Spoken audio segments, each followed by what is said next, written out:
జకరియా గారు నేను రాగానే అయ్యగారిని చూసినప్పుడు పెళ్లి కొడుకు లాగా ఉన్నాడు. గట్టిగా చెప్పలు కొడదాం అయ్యగారికి.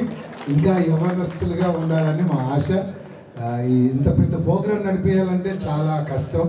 అయ్యగారిని చూస్తే నిజంగా క్రైస్తవ పెళ్ళిళ్ళకి వెళ్తే పెళ్లి కొడుకు లాగా ఇంత షూటు మూటు వేసుకొని బాగున్నాడు. ఇదివరకు నేను ఒక అన్యుడిగా ఉన్నాను, కోటీశ్వరుడిగా ఉన్నాను. క్రైస్తవ మందిరం కనబడితే కాండ్రకి చుమ్మేసేవాడిని. చర్చి బిడ్డలు కనబడితే మత్తయి సువార్త తూతు అని తిట్టేవాడిని. ఈరోజు వారికే వాక్యం చెప్పే కృపనిచ్చాడు.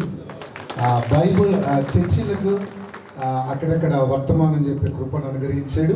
24 గంటలు నేను ఓం నమో నారాయణాయ అనేవాడిని. అసలు దాని అర్థం ఏంటంటే, ఒక బ్రాహ్మణుడు చెప్పాడు, ఓం అంటే దేవుడు, నమో అంటే నమస్కారం, నాన అంటే జలం, ఆయనుడు అంటే నీళ్ళ మీద నడిచిన ఓ దేవ నీకు నమస్కారములు అని అర్థం. అసలు నీళ్ళ మీద నడిచిన దేవుడు మా కుల దేవతలో ఒక్కడు లేడు, ఉన్నది ఒక్కటే దేవుడు, యేసుక్రీస్తు ప్రభు.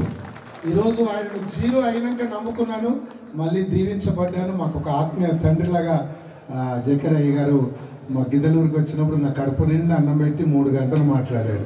దేవునికి ప్రార్థన చేసుకుందాం, కళ్ళు ముచ్చుకుందాం. ప్రేమ నమ్మకం గల తండ్రి, నాన్నగారిని ఇంకనూ మంచి ఆయుష్కాలం ఇచ్చి ఆరోగ్యం ఇచ్చి, ఇంకనూ ఇక్కడ వచ్చిన దైవ సేవకులను, వాక్యం చెప్పిన దైవ సేవకులకు, వచ్చిన ప్రతి బిడ్డను పేరు పేరున మీరు దీవించి ఆశీర్వదించమని యేసు పరిశుద్ధ నామములో అడిగి వేడుకుంటున్నాము తండ్రి.